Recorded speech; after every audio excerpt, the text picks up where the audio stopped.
I have with me today. No. Hi, I'm Scott Lucas, and I'm in Brian's studio. A studio is a nice way of describing this part of the garage. But if It's a graveyard for computers from the 1700s. From the a computer from the 1700s is like a hand drill, an abacus.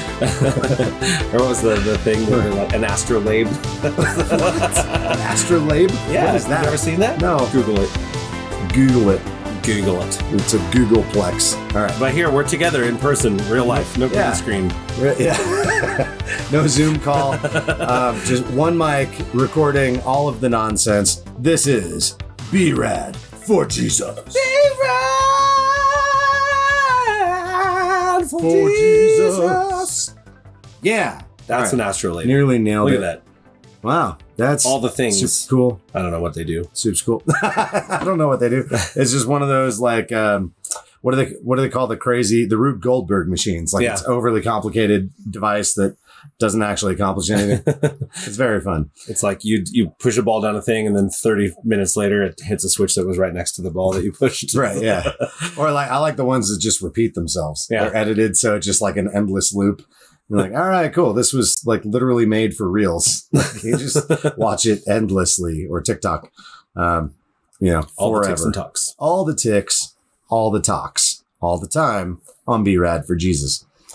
Nope, that's not it. Anyway, Scott, it's so good. So it's so good to have you here with me live. While on vacation, visiting family. I live near our mother. And so Scott and his family came up to visit, and it's a lot of fun to have you here. How's your week been, man? Been great. We've gone to the lake a bunch of times and to the pool a bunch Lake of times. Tahoe. And I have the same hat, but we felt lame wearing them together. I didn't. So I think we should have. So yeah, it's been great. It's been fun. If you've never been to Lake Tahoe, it's been fun. It's been great fun. Yes. If you've never been to Lake Tahoe, then you're wrong. Yeah. So it's a great place to grow up, and it looks like this. Yeah, it's beautiful. Here's another picture of the lake from a different angle or a different part of the lake. Although this one, a little self-conscious because like when I'm wearing it and it's just like on camera, I feel like it kind of ends up looking like horns sometimes. That's funny. Mm-hmm. Fun fact about Lake Tahoe is that if you drained it and you spread out all the water over California, like if California was flat, it'd be like 3 inches deep. Yeah. I thought it was more than that. And then 7. Like, Texas would be like 2 or 3. Yeah. That's gnarly. That's all I learned in high school in Tahoe. There was nothing else. Or like you drive way up a mountain and then down just a little bit to get to Tahoe from down where I live in Carson City. And the bottom of the lake is 50 feet below Carson. Yeah. If you emptied out the lake, or if you just went to the bottom of the lake, you'd be below my house. Yes. So, by like a good chunk. A good basement or 3. So yeah, it's pretty intense. But yeah. Anyway, lots of crazy things happening in the world. I'm just like randomly looking down at things because it's warm. Yeah, it is warm. We've got a fan on, and honestly, it is not.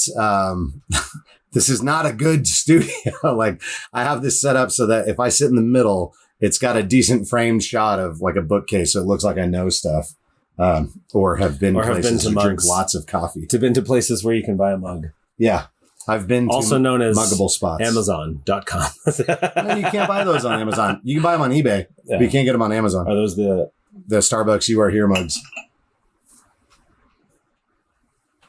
You Are Here. I've been there. That one's from Memphis. I went there. Walking in Memphis. Yeah. I went to the okay. Sorry. I didn't want to like lean into it. I don't like ruin all of them. So I was just like,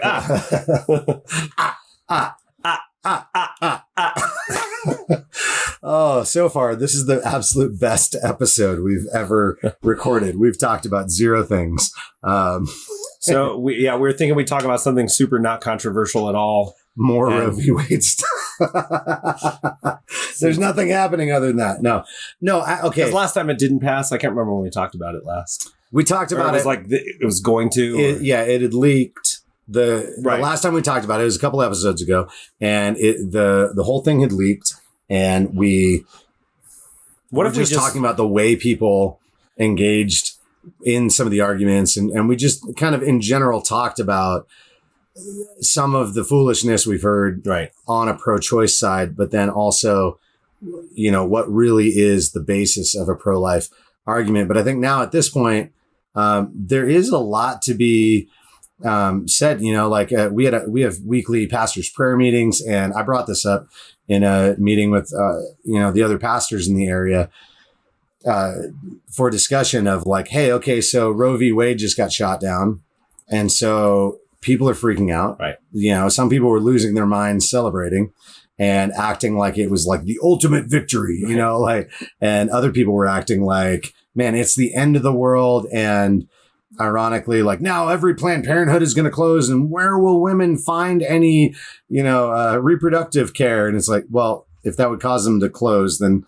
how are they not just an abortion clinic? Right. On a logical, that's hypocritical perspective on it. But also that's not what that meant. Right. For Roe v. Wade to be overturned. It was just ultimately established. Where I live, literally nothing will change.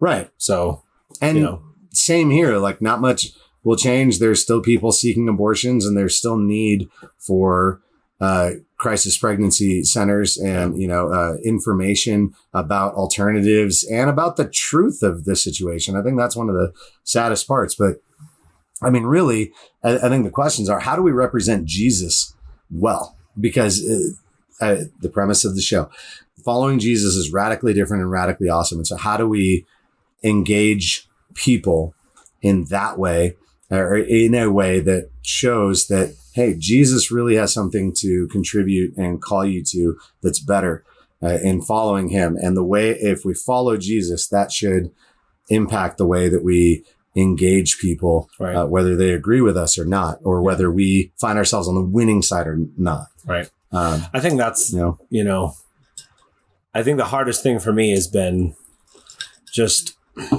obviously there's belligerence on the side that I agree with. So that's harder to detect because I agree with it, but it's there. And then there's belligerence on the side I disagree with. That's like, ugh. And all I want to do is, judge them and, dehumanize them. Yeah. So I'm definitely guilty of that. Because abortion is one of those things that it's almost like I'm not mad at the person. I'm mad that I'm like, you appropriated the whole argument. That's how I feel. It's like anytime someone brings up women's rights, I'm just like, what? Whoa, pump the brakes. Yeah. That has nothing to do with, what I'm talking about. You're talking about a thing like you're talking about fetuses as if every living human wasn't one at one point. Right. And that stage of life just doesn't seem to matter. And that's where I'm like, can we back it up? And it's like, well, you're just trying to take away the discussion out of the horrible truth that you don't want to provide women with the healthcare. And it's just like, I saw someone had a sign that said abortion is healthcare. And it's just like, okay, no, it isn't. Killing an old person because they're hard to take care of is healthcare, right? Because then you'll feel better.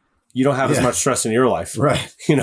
And so that's where I just get frustrated. That's where my judgment is right there. That's where I need to just come to Jesus and be like, right. Well, how do I love those people? How do I need to ask for patience? How do I engage in this conversation without sounding or just coming across as belligerent and unloving and like I don't care about what you're saying? Because I do. If you earnestly, and I mean earnestly, you actually believe without any guile that is women's health care. Mm-hmm. Of course you would act that way. Yeah. So that's where you have to be. But no, even that. So, and that's where I think, like on both sides, like you said, there's belligerent responses on both sides. Just how I think about them. It's not that I think there's any merit to that argument. I'm just saying, No. Yeah. And I'm not going there, but just the idea that, even in trying to empathize with, put yourself in the somebody else's shoes, in trying to empathize with somebody that I completely disagree with, right? As crazy things are happening, there's no room for like real discussion. There's an endless amount of posturing, gloating, condemning, canceling, like all sorts of craziness where companies are saying like, hey, we're going to just blow an exorbitant amount of money to provide abortions for anyone who wants one, right. Like including big companies. Like I think Disney was one of the ones that said it. I could be wrong. So if you work for Disney and that's not correct. So cancel your Disney Plus just to be safe. Yeah. Don't do that. Or do, I don't know. It's up to you. But I think they were one of the ones that said, if you work for us and it's illegal in our state, we'll send you to the nearest state where you can get one. Right. No one needs an abortion if you want one. So we have an underground railroad for because the important work of killing babies. Yeah. Nobody. Yeah, exactly. I mean, it's just crazy. Because I don't understand. I mean, and that's where, again, I just have such this is where I struggle. Normally with like anything else that's, gay, transgender, it's a lot easier for me to be patient, totally understand their viewpoint. I can totally understand where they're coming from. I have I can easily put myself in their shoes. I can easily understand and still be able to have a conversation that's holding to a biblical ethic and and also fulfilling my mandate of loving above all else.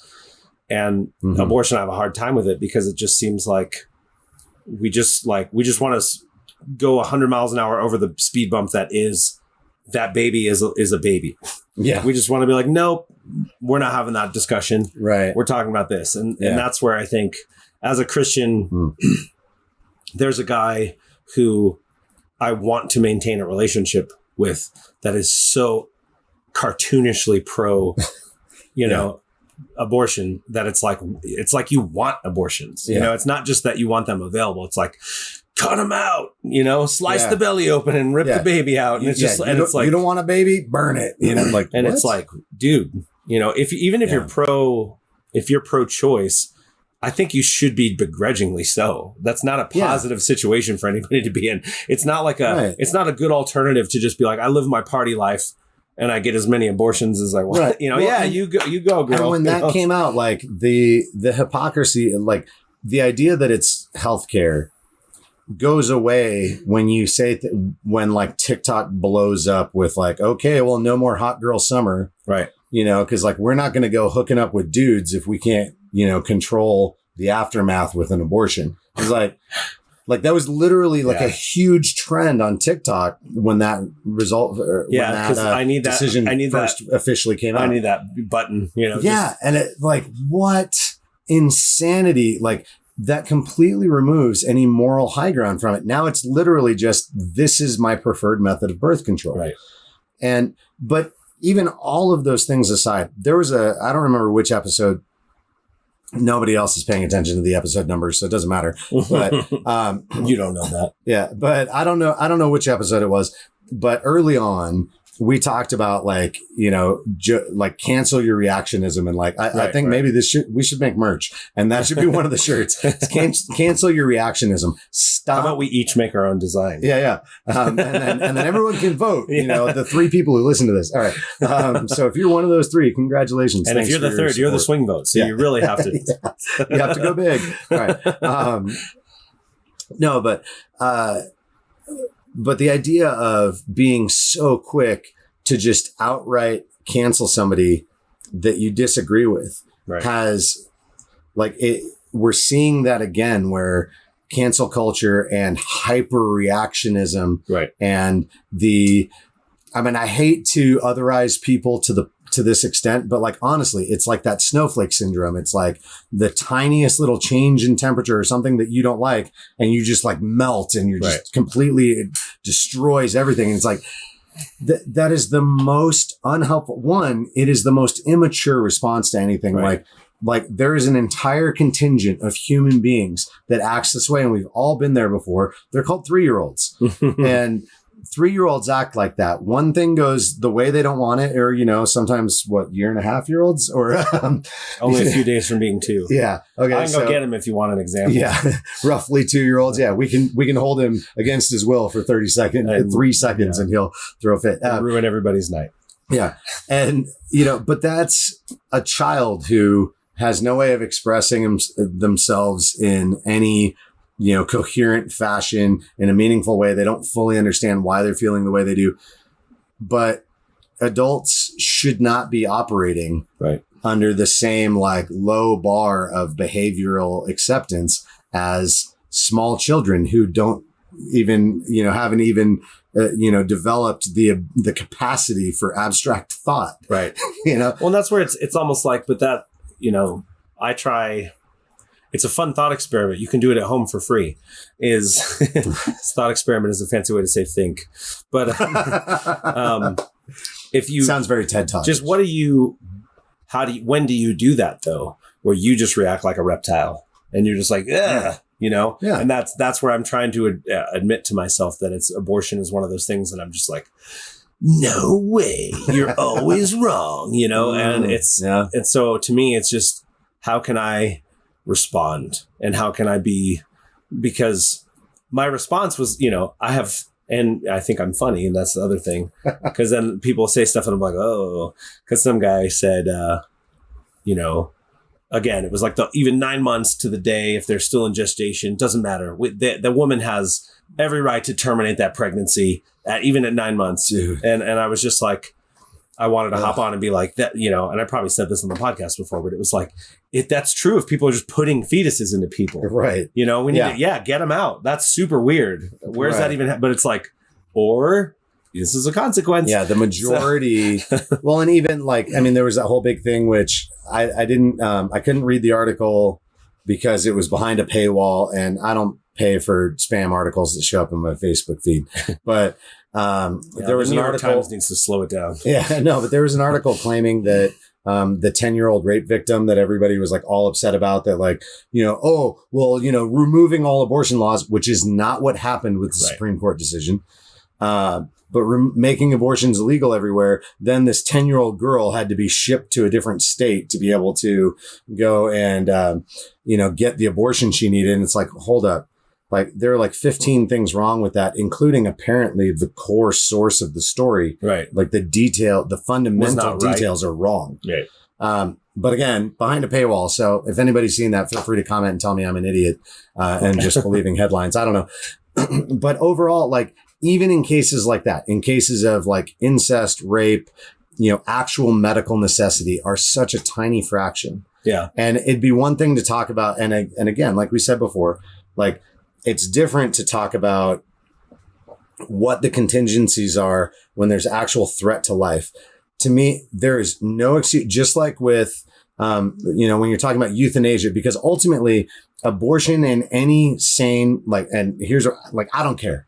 Abortion in any sane society, in any coherent argument by people who have empathy and sympathy for other human beings, abortion is a non-starter unless life is being threatened. Right. And that the abortion would actually not convenience is being threatened, not I didn't like that guy all that much, so I don't need to raise his baby or anything else. None of that is, is a consideration. It's life-threatening emergency. Otherwise, all we're talking about is murder. Well, yeah. And so, but in that case, just like euthanasia or anything else, where we look at it and we go, we don't just euthanize somebody that's inconvenient. We don't just euthanize somebody or even animals that are inconvenient or we don't like or whatever. It's they're posing a serious threat to somebody else, a bear keeps breaking into, human spaces. And it's this thing is going to get hurt or hurt somebody. We're going to put it down as an act of kindness so that it doesn't maul someone or move it so far away or whatever. Right. Yeah. Or they're going to relocate it when possible, or, mountain lions or whatever else. And so you do that. Even we're more caring and compassionate with a, somewhat mindless animal that's just acting on pure instinct than we are with humans. Well, I think of it as it's the same basic argument when you're talking about abortion rights or any of that stuff. It just should. Yeah. I like what you said. It shouldn't. If you were to explain it like this, it's, there is, what are the thing? Okay. Just to use an example from my personal experience, 10, 11, 12 years ago, I don't remember when I was engaged. I should, but, I remember I had a problem with porn and it just was not, wasn't a huge problem, but any problem's a huge problem. Right. And so I remember just to like what it took for me to stop was like, I gave my Wi-Fi away to like a roommate so that I couldn't even connect to the router. I installed like Safe Eyes and all these things that like, then I would do schoolwork at school or at coffee shops. Yeah. And that was a short time that I needed to just like really be severe about it. So that's, and people, most people are like, well, porn's super healthy, like in the world. Like, I mean, like people don't understand. It's super not. When you have this discussion, people are like, oh, why wouldn't you look at porn? And I'm like, it's slavery, it's literally slavery for the people in it. Yeah. Why wouldn't I look at something for my own gross enjoyment? Right. While also, actively supporting human trafficking. Right. And, in a lot of cases. And degradation. So it was like, that's, the uncomfortable truth of what it took for me to stop doing that, because first it's a behavior issue, because it's hard to deal with your heart when you're doing the behavior every day. Yeah. So it's kind of like an addict. Every day. Hang on. No, twice a day. Yeah. But it was like one of those things where, you're controlling the behavior first to just kind of stop the momentum. And then you're dealing with all the other stuff concurrently. It's not like you do that first and then it's like you're always working on it together. Right. And that's really what I would say. Like, if, your argument is I need abortions for fill in the blank, I would just say what you're really saying is that you want a free pass to just not have any of these limitations that I just like. Right. That was severe. It was embarrassing. It was so hard for me to do, but I was like, I don't care. I want to be free. I don't want to look at porn the rest of my life and have my wife be like, always wondering. And it's like, since then, I don't think I've ever looked at it intentionally, Well, so it's like one of those things. So it's like, if you want to live a life where you don't have to have an abortion, this simple truth, and I'm not saying this is what I think. Yeah. It's not my opinion. The truth is you can't live that lifestyle. Right. And that's really where I wish that's where the argument was being held, was the morality of your life and not just the morality of should I or should I not abort a pregnancy in a term. It should be, why are you getting pregnant with a person whose baby you don't want to carry? Right. What does that lead to? That's the deeper discussion, because it will require you don't go to the party. You don't hook up with random dudes, and guys, same thing. You don't go out and screw random women. You don't that's just, it's stupid. Yeah. It's a stupid thing. And it's so easy. And that's the thing, is that like any argument for any of the other issues that also need to be solved don't justify abortion. Right. None of them do. It's purely like the only way that it is morally even approachable. Right. Is this the best thing? Just like when it comes to any surgery that you would put a child through or anything else, and you have to look at the risks and go, okay, this could be extremely risky, but their life is being threatened. Yeah, for instance, there are birth defects where it's like they have a hole in their brain. They will live 3 days of absolute agony, and then they will die. Well, and it's like, but then even then, like some of that is not 100%. Like the medicine is just not 100% accurate. They couldn't say. You're right. And so it's so much more that so much more than just what's convenient or even what seems to be easy, because even that, like, well, the quality of life might not be that great, right? But then like those standards, that bar gets dropped so low, and a lot of people make those same people will say that it's okay to be, that you're being ableist if you say someone should get a cochlear implant, right?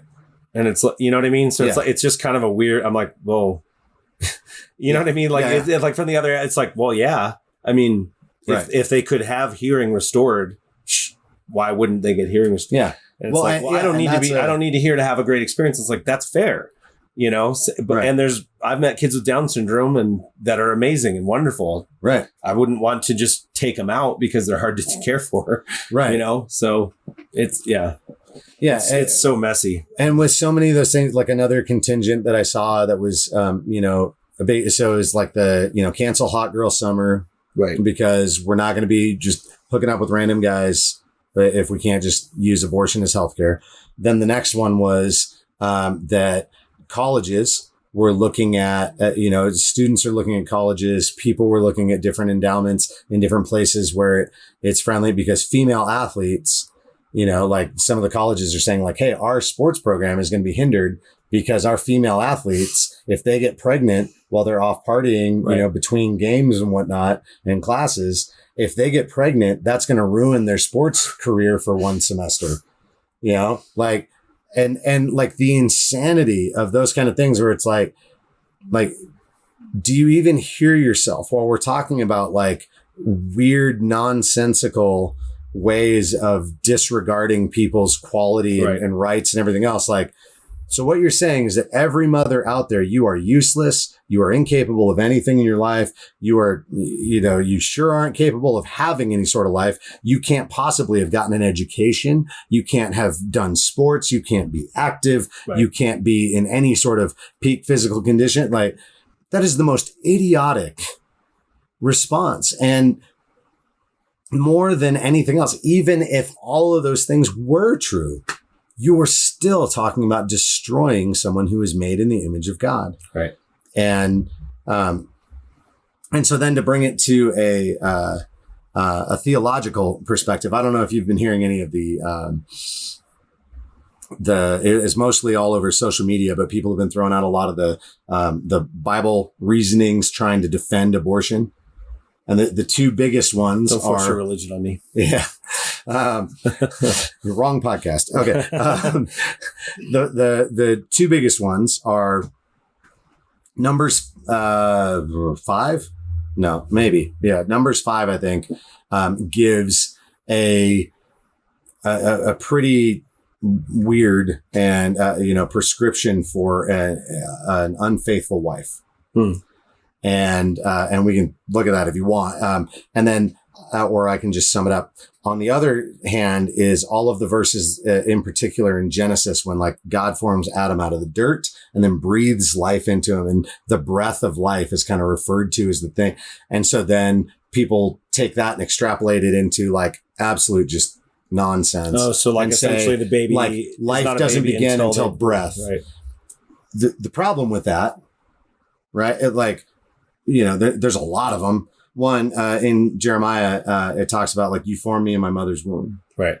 And so like, you knit me together, you knew me in this place. Like, or I knew you in this place. In Psalm 139, it talks about, actually, maybe that's the place, off the top of my head. I haven't had a lot of sleep, and I preached and led worship with this guy today. So I'm a little, my Bible locations are a little addled, but Psalm 139 talks about this kind of thing too, that like, you knit me together. You've known me since like before this. So like, how can you know someone that's not a person yet, that doesn't count as personhood, that's not alive? And so that's one piece, Old Testament side. Then you move to the New Testament, just to pick one example, John the Baptist. When Elizabeth is pregnant with John the Baptist, she's like 6 months old, right. Or she's like 6 months into it. Mary is very new in the pregnancy. And when she shows up, the Holy Spirit fills John in the womb, right. And he starts leaping. And she's like, oh my gosh, the baby's going nuts, because he knows that you carry the Lord in your belly. Right. And that is already not this fetus that's not yet a human. Once it's alive, is going to be the Messiah. Yeah. But right now, this is already our Messiah. Well, and even think about it. Think about it for just a second. If you had, an angel come to Mary and say, you'll be pregnant. And she said, I've never laid with a man. I'm not married yet. Yeah. That's biblical sexual nevertheless, assault. Right? Nevertheless, some people whatever. Well, some people are going to burn in hell. I really pray for their soul. But it's like like what if you came along at that time?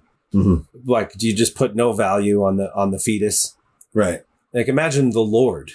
Yeah. As a 0.0 second old fetus. Yeah. Do you put no value on it? Or a zygote? Is that what it is at first? Yeah, exactly. Yeah. But it's like, it's a human baby is what it is. So it's, what do you do, with that thought? It's just like, how, and that's where, to me, it's just so hard, because I can't go backwards in my own life. And discount my zygotism.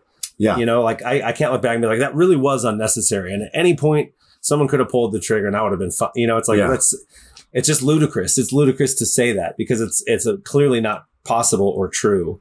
So that's just where I just have a hard time even engaging in the conversation because I want to be the guy that just screams and says, you know, abortion is murder, you know, because it's like even regarding that, it's not like I'm saying that from a particularly religious standpoint. For me, it's a mostly biological standpoint that I have because I can't prove my soul exists to someone else, right? But you know, so that I mean, some people might say I have none. And so that is the crazy part that like medically it's provable that abortion is ending a human life. Right. And then it's renaming it and changing the criteria for when you get to start calling it a human.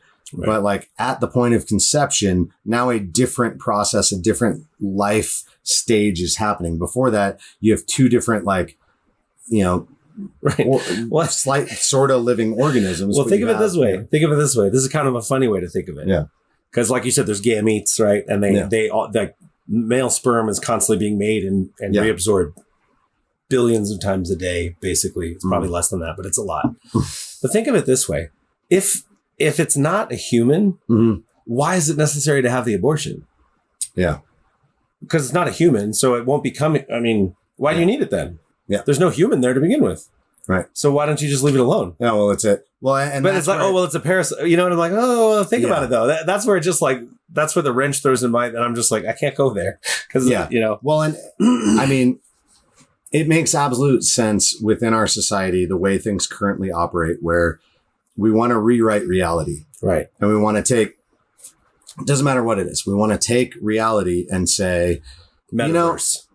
Like, I don't care what the reality is that like every human being was at some point carried in the womb of a mother. And that's how this works. Right. And just because that now is, to me, in this particular scenario, that's inconvenient for whatever reason, that now I don't want that anymore. And I don't care how angry you get about things. You cannot deny the fact of the statistics that the majority of abortions are about convenience. Mm-hmm. And even if it's about like, well, you don't know what their parents might say or how they might be shunned, like that is not the point. That's a different thing we could work on. But you don't just because someone has a rough life, you don't go like, hey, you know what? This homeless kid, man, he's been, had a rough life. He's hooked on drugs already. Yeah. He's only 17. Let's just shoot him. Because it's a relief to him. It's going to be how embarrassing for him to try to clean himself up. We don't want to put him through that shame. Man, imagine if he had to go to rehab and tell somebody that later. Yeah, or relapse several times. Right. I mean, gosh, we don't want to deal with that. That's a lot of work. So, to wrap things up, because we're going to need to close things up because this is the vacation episode when we talked about nice, fun, fluffy things. And I love my wife, and she's dealing with a horrible 2-year-old. She's dealing with the kid. So, the other side of this that I think is important on the idea of standing on biblical things. I already mentioned a couple of them with like, well, let's look at, the breath of life concept. And then nowhere in scripture does it say this thing is not alive until it breathes. Right. That's never laid out. And we have things contrary to that concept in both Old and New Testaments. In Numbers 5, there's this really weird thing that, to sum up, and you can read through it, but essentially it's a test for an unfaithful wife. And if a man considers his wife to be unfaithful or accuses her or suspects her of being unfaithful, he can go to the priest. And this is Old Testament. This is like the first giving of the law. He can go to the priest and there's a ritual that the priest can perform where they like write with a particular ink. They make a bitter water concoction that's not actually poisonous in any way.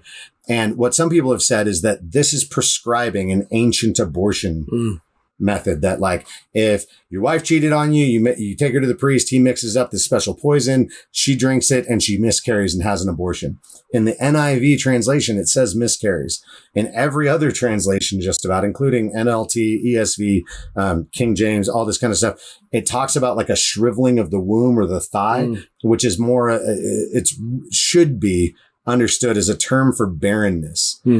What it's saying is not, it's going to cause an abortion, and an abortion is an elective, as we know it, is an elective procedure that absolutely ends the life of the baby, or that is the intended purpose. This is not that. This is a supernatural ritual that is given where you're entering into, you're saying by all parties, the priest is going to prepare this thing, pray over it, and she's going to drink this thing that would be, I mean, it's essentially a placebo, but it's entering into a contract with God, essentially saying, if she's been unfaithful, and the Lord judges her, she's going to become barren and no longer be able to bear children. Wow.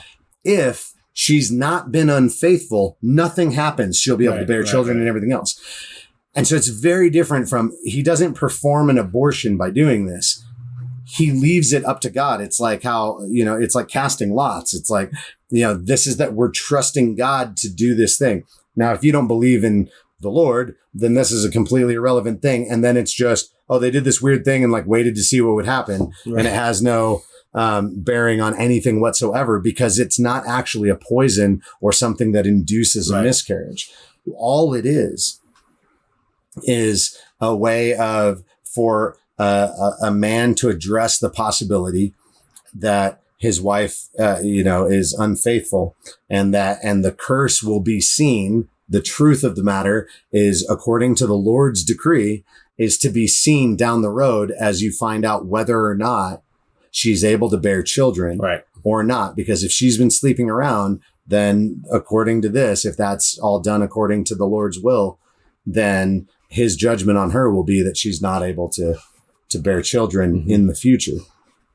That is very different from God justifying abortion. And even if, and I heard somebody talking about this, even if that was something where it was you go to the high priest, he does this special thing and it performs an abortion as if the Lord wills it, even if it does cause a miscarriage or whatever else, if she's judged that way, which it's not you drink this, you miscarry. It's you drink this, if you've been unfaithful and you're lying about it, but if you haven't been unfaithful and it's your husband's baby, you don't miscarry and it's his.